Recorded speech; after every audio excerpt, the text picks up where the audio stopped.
Greetings and salutations, and welcome back to our Europa Universalis 4 introductory game, like a tutorial or walkthrough, where we are playing as Delhi.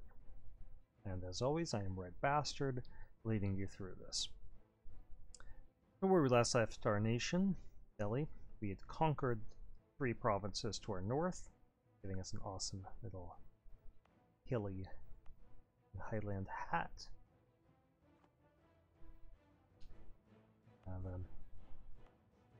Punjabs and Kashmiri folk. And now we're pushing south. So we are at war with 4 nations to the south of us. It's just us and our 2 subjects. But if we start beating them up, other nations might try to take advantage of their weakness. You know, like these guys just sitting around doing nothing, suffering some attrition. So let's move them onto this enemy fort. Try to capture that. And you can see that it has 3,000 men in the garrison, so we need 9,000 troops as a minimum to try capturing it. And we can actually tell our subjects here that we would like them to try capturing Hadoti. Let's tell Bangladesh to do that.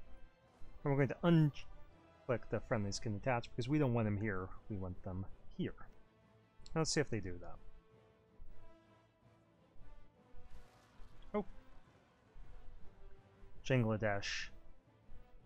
There's a pretender trying to seize the throne and replace their dynasty. That's not good. And Bangladesh has asked us for help. So we can send them gold and soldiers, and it will make them happy with us, or we could tell them no, and that will make them unhappy with us. We gotta protect our subjects, let's send them some stuff.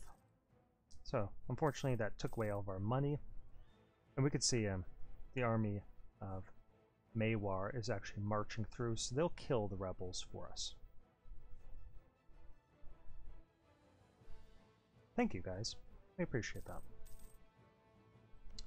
We also appreciate the fact that your flag looks like Stannis Baratheon's little flaming heart. That's kind of cool. Game of Thrones fans unite.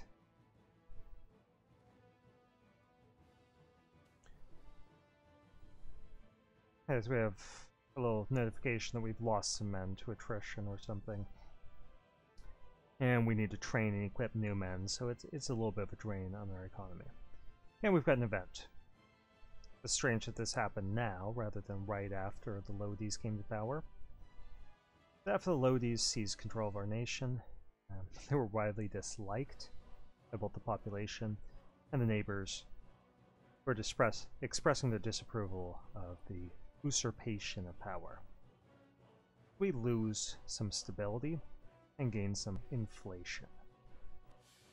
While our stability is lower than 1, we have some penalties. People are more likely to rise up, we have lowered trade power, and if we have loans we have to pay more on them. So that's not good. And we lose legitimacy every year. We got a new alert warning us of this, so let's click on it, and we can see here it takes us to our main country view. The stability and expansion tab. We can see our stability is -1. We could boost it using some of our hard-earned administrative power, and we're going to do that. We don't want any of those penalties that it was describing. I don't know why our populace and our neighbors don't like the Lodis. I'm quite happy with Sultan Balal Lodi I. Blessed be his rule. Long may he rule. And we're just working on capturing these 2 forts. Now you can see that there's numbers popping up here. There's a red number telling us that we've stolen all of the loot that we can from the local province. If we haven't, it'll tell us each month in yellow how much cash we've stolen, so let's keep an eye out for that. Oh, we breached the walls here. That's nice. Oh, guess it doesn't tell us. Thought it would. There we are. 0.38 ducats. taken from the loot here and added to our treasure.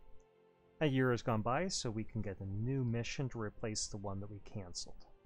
So, improve our prestige. We haven't been able to do that yet. We're getting a little bit of peace deals, but to get up to 50 is a tall order. So we could try befriending somebody who hates the same people we do, in this case Malwa. Or we could try invading Jampur over Kandahar and fight a two-front war.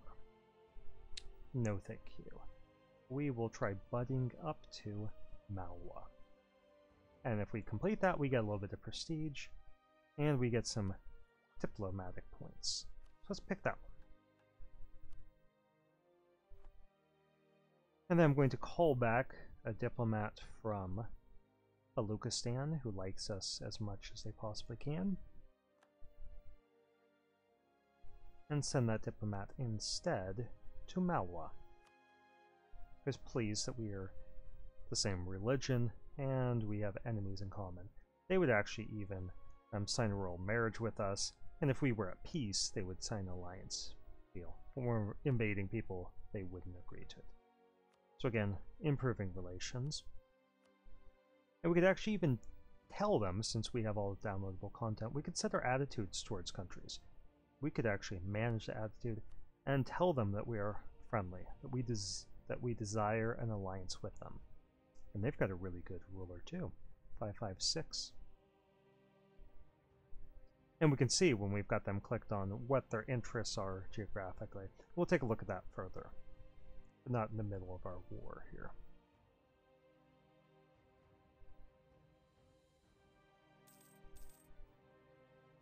And breaching the walls here, how that happens is if you roll a natural 14, 14 without the 6-point modifier, then it breaks the walls, and all subsequent rolls get the +3 bonus. If we have artillery, or we're sieging out really old forts that haven't been modernized and brought up to date with the newest fort technology, then it becomes more likely.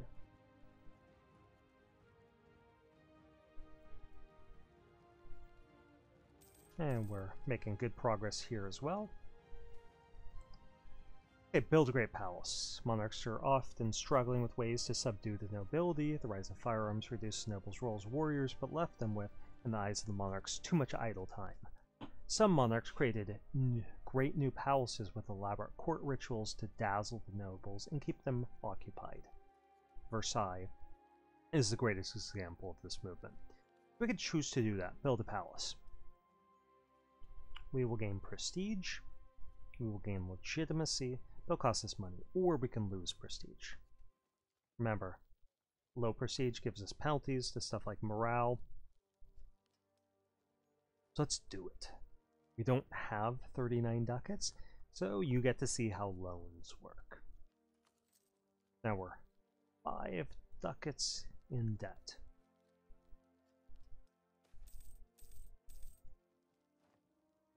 Pause it. Okay, so we automatically, when we ran out of money, our government officials took out a loan. And this isn't from another country, it's just a loan from some sort of undefined lender. And every month we have to pay a little bit of interest back on that loan, and in 5 years' time we will be asked to repay it. If we can't do so, we will need to take out a new loan to pay off that, and pay more interest. You could spiral down in debt, but we'll be okay. We're making money. We're going to save up some cash. And we got an event that we have successfully stamped out corruption on so many levels that people not only trust officials to do their jobs, but they also trust each other more in general exchanges. General belief in the honesty of others is a very thread from which the fabric of society is woven, and our country is a shining example of it. With everyone getting along better, we are a more stable country, and we get 1 stability for free. What does that do for us? Well, just the opposite of the penalties that we've suffered when we lost ability. Our trade power goes up. Our ability to detect spies goes up. Our unrest goes down. We're less likely to deal with rebels. We get more taxes because people are out prospering in the cities and countryside. It's easier to convert people. Our corruption goes down. And when we get to institutions, which we should see sometime this year, then those will spread more quickly throughout our country. I don't think I missed a pop-up, did I? Okay, I have not. You see how long this video has been going on? 10 minutes. Okay, we're carrying on further. So we should see something pop up about an institution very soon. So we'll talk about that when it happens. Ooh. They are trying to sneak around and move through Bangladesh and attack us. So there's 9,000 troops waiting in the wings down here. Make sure we have 10 and send these troops up to help out in case we're attacked. They realize that we saw through their ploy and they have marched their troops back down. So we're just going to try keeping them outmaneuvered like that.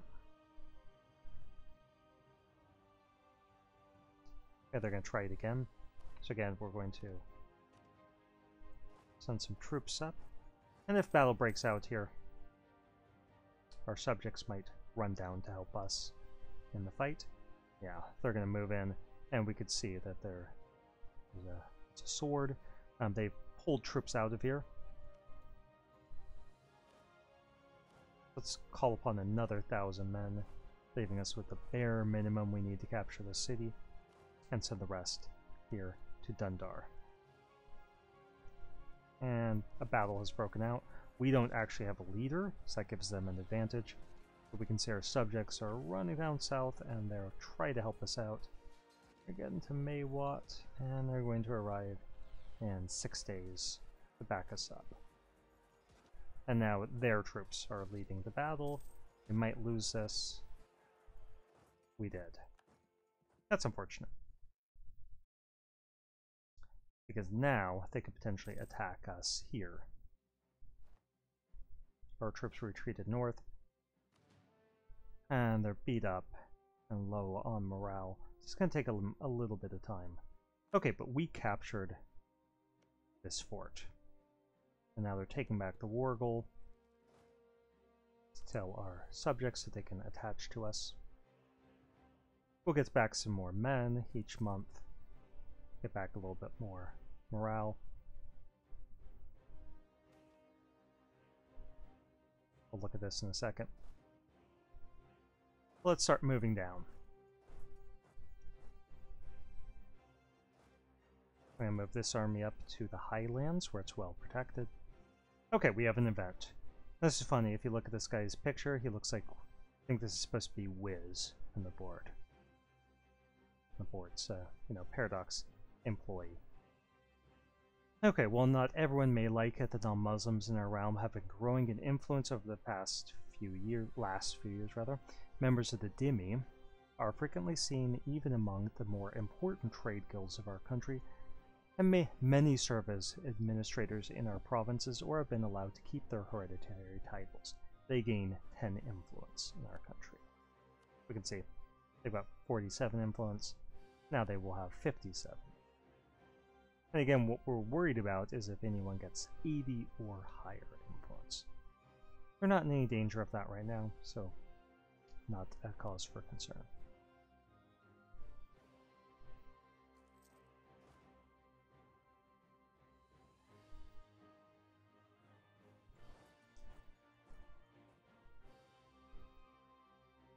Okay, let's bring together all of our forces here in Dundar and charge into battle. Now we have superior numbers, and before we get into battle, yeah, we've got a bunch of units that have 780 men. Let's hold down shift and consolidate. So we've moved around, we reorganized our men so that we've got a few units that are beat up, but the rest of them are large units. Okay, here we are on the attack. So we don't have full morale. We outnumber them almost 3 to 1. And our troops, their troops have higher morale. So that's kind of surprising. But we got a better roll, and we seem to have a better general and fire. So we're going to inflict some damage. We've already killed a lot of their men. And they brought in troops to reinforce, but those guys are going to die too. And let's chase them down south. See if we can find where their armies are retreating to, and kill them, which we did. So now, consolidate again, shift consolidate, and send out little guys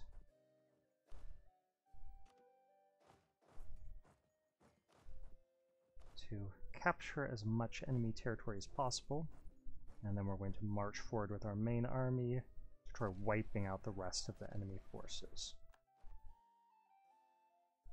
We know that we need 3,000 men to siege this fort out. Let's send forward just so that we're extra careful, and continue the chase with the rest of our enemy armies.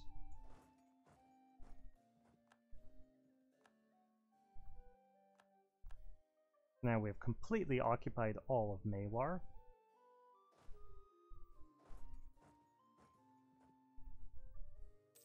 And we wiped out their forces there as well. Nicely done, guys. Nagauer is trying to take advantage of the weakness of their neighbor. We only need 1,000 troops to be left behind here. Let's get everyone else onto the capital and hope that we beat Nagauer to the punch. We did. Good.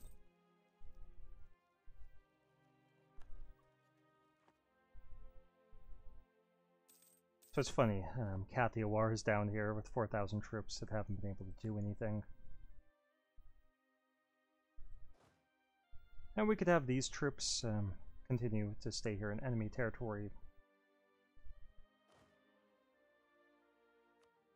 and just siege, or sorry, just loot.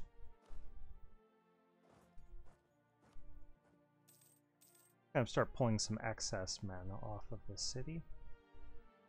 We don't need everyone there.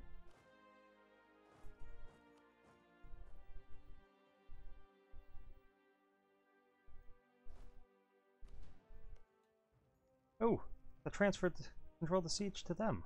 That wasn't supposed to happen.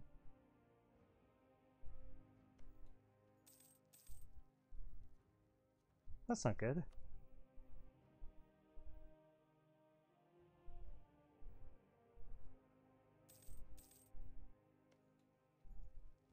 That's really unfortunate. That wasn't supposed to happen.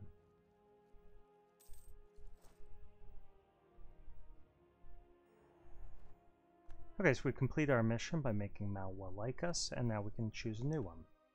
We're going to try to improve our prestige. Now we're actually at positive prestige. Reclaim Kandahar, conquer Sin Sagar out like any of us. So we are going to go for the improve our prestige and just hope for the best. And now that we've had some time to regain some treasure and we've looted some provinces, we can actually pay off that loan. So we have to pay off the initial balance and all the remaining interest that we were supposed to pay. Fine, we've done it.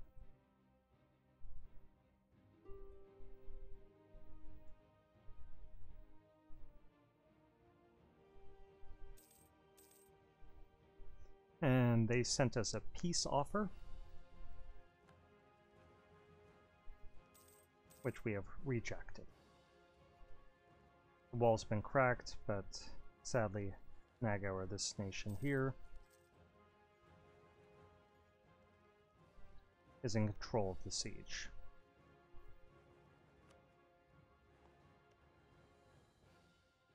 And they're only fighting Dundar because no one else was willing to defend them after we wiped out their armies. Okay, we've been informed him by training a historian. That's my profession. This is kind of, you know, one of the flaws of foreign words. If you pronounce them incorrectly, you feel like a moron, and if you pronounce them correctly, you feel like you're being, you know, I don't know, what's the word that I'm trying to think of here? I just feel like a snob, basically. So, sorry, I'm not trying to be, but it should be pronounced Renaissance. That's how I'm going to pronounce it. Okay, what does the Renaissance do? Well, if we go to our main country view and look at technology, we have this little book here that tells us about various institutions that are going to pop up in play. We started with feudalism, and at the game's start, a lot of nations have feudalism. Only like nomadic peoples or tribal peoples like the Timurids or one of the successor states to the Mongol Empire, Chagatai. There's nomadic or tribal peoples in the Tibetan Plateau. There's some in sub-Saharan Africa, the New World. Don't start with it, but everyone else does. And if you don't start with it, technology is more expensive until you learn about that whole system of land rights and feudal obligations as societal structure. Then in 1450, and every 50 years after that, plus or minus a couple years, you should see a new institution get born. And this one started in Venice, Italy. And every year from now on that we don't have the Renaissance in our country, our technology is going to become 1% more expensive. And that's going to be the case for everyone who hasn't embraced it, whether they're European, Asian, African, New World, wherever. And so we want to try to foster the ideas of the Renaissance into our country. And we'll go over how to do that. First of all, it will happen naturally in some places. You can hold the cursor over this button, this little icon. It tells us that naturally it's going to grow if one of your nearby friendly provinces has the Renaissance, or if the owner of a province has embraced the Renaissance, it'll grow. If an adjacent province has it, or if you're in Flanders, that is the sort of the Belgian region, Western Belgian region, Tuscany, that's northern Italy, or the Venice, northeastern Italy region. Or anytime after 1500, it's going to just naturally develop in Europe. However, before that, if you're in an Italian capital, it will grow more quickly. Or if you're in Europe, if your province has 10 development, it'll grow. And if it has 20, it will grow even more quickly. So development. What is development? Well, that's what we've been looking at when we see a province, and we see the base tax, the production, the manpower, that determine your taxes, the amount of trade goods that are produced, or trade value, and the manpower. That together is development. So all the places that are valuable in Europe will be growing the Renaissance. Note that none of those conditions apply to us. So we have to either wait till the Renaissance spreads throughout Europe and then spreads all the way down to us, or we have to foster its growth, those ideas, those humanistic, artistic, scientific ideas develop in our own country. Okay, Dundar has fallen to Nagaur, and we've accumulated sufficient administrative points that we could increase our administrative technology from 3 to 4, letting us know how to build temples. And we will be ahead of time for 1 year, meaning that we will collect extra production money, and our corruption will be lowered during that year. That's a good idea to get this technology now, because the longer we wait, the more expensive it's going to be until we embrace the Renaissance. Let's see what Nagaur does in this peace deal. And now we've been told that we have enough military points to get better military technology. We learned about the pike square, formation of spearmen, where they challenge cavalry. So it gives us some bonuses to our morale. Our troops will fight harder. In military tactics, which we don't need to focus on too much, just means our troops will be better. Great.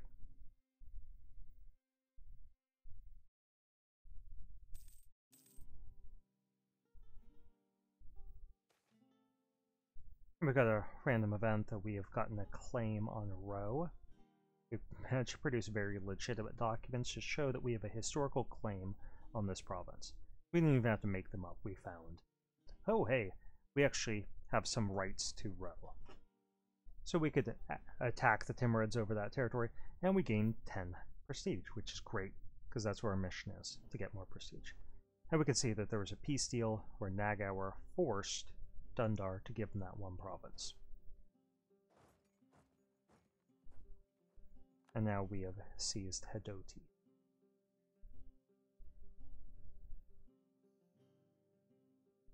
So, this puts us in a strange situation that we can't easily core this stuff because it's not next to our country. So what we are going to do is hand it over to our subject, Bangladesh. Well, at least some of it. Let's see what our options are on the peace table.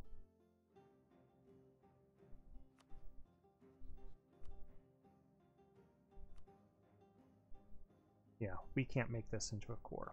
So if we want it, we have to give it all over to Bangladesh. So one of the nations under us is going to make out like a bandit in this peace deal. What we should be watching out for is how upset it's going to make other nations. It would make them really upset.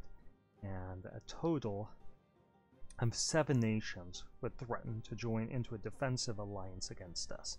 So I'm not going to do that. This would be only 6. Only 4. Yeah, that's much better. And then let's take all their money. And we get some prestige.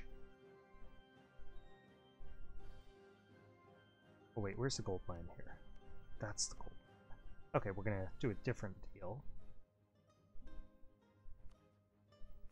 Want the gold mine? We don't want that one. But that upsets people. No, that's still 6 nations.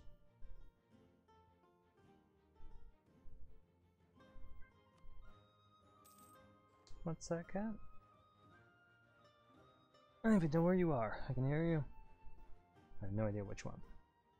So it gives us the casualty overviews for our side, and we have a lot because we had to capture some forts. It gives us an overview of what we got out of that peace deal. And now our troops are exiled. They got a little black flag, meaning that they're on territory that they have no right to be, so they can't engage in fighting, and we need to get them back home.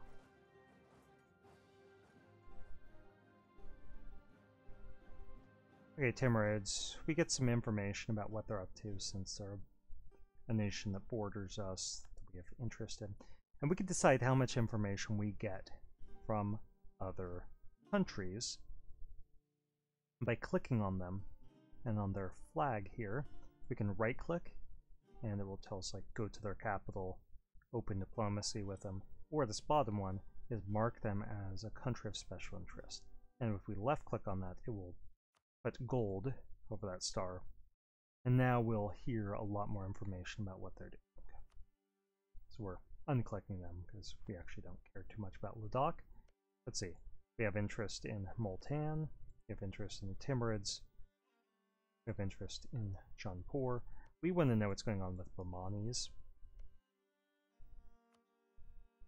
Vijayanagar, Baluchistan, Bengal. Good. I'm also interested in what's going on in Orissa, Malwa, and Sindh. Sindh actually likes this, which is strange, because they're allied to Multan, and they don't get along with our ally. So that's odd. I wouldn't expect that. Let's actually try to foster closer ties.